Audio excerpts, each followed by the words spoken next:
Hey, I will be discussing option one, paying employees during the plant closure. I do think the CEO did take in consideration the 7 steps of ethical decision making. However, I don't think that he followed everyone through thoroughly.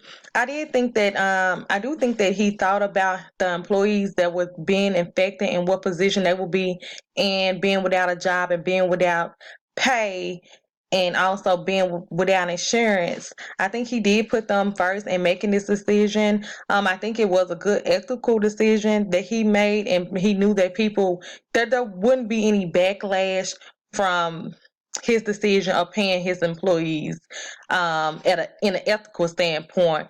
He knew people would praise that. For as step three, um, I don't think that he really thought about a alternate course of action, because he could have paid them for probably 6 months, or maybe gave them a stipend, or maybe just covered their insurance while they were off work, so it would not hurt the business financially overall. So I don't think that he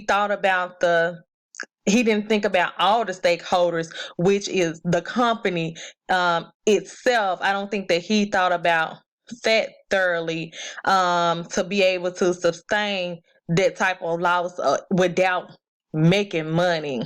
So I don't think that he didn't identify all the stakeholders in this decision making.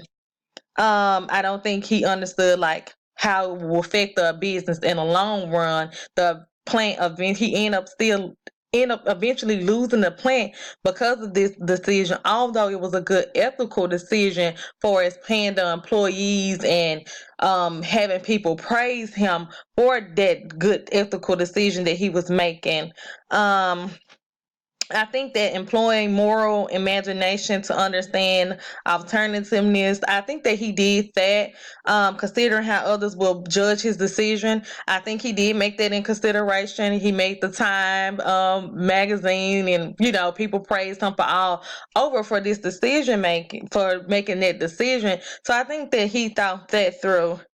Um, Monitoring, making a decision, and monitoring, learn from the results. I mean, I think he did have to learn, although unfortunately it was the hard way, because he ended up losing the plant. But overall, I think that it was a great decision for him. I just think that he should have gone about it maybe another way, maybe only paying them for a certain amount of time, them being off, or paying for the insurance.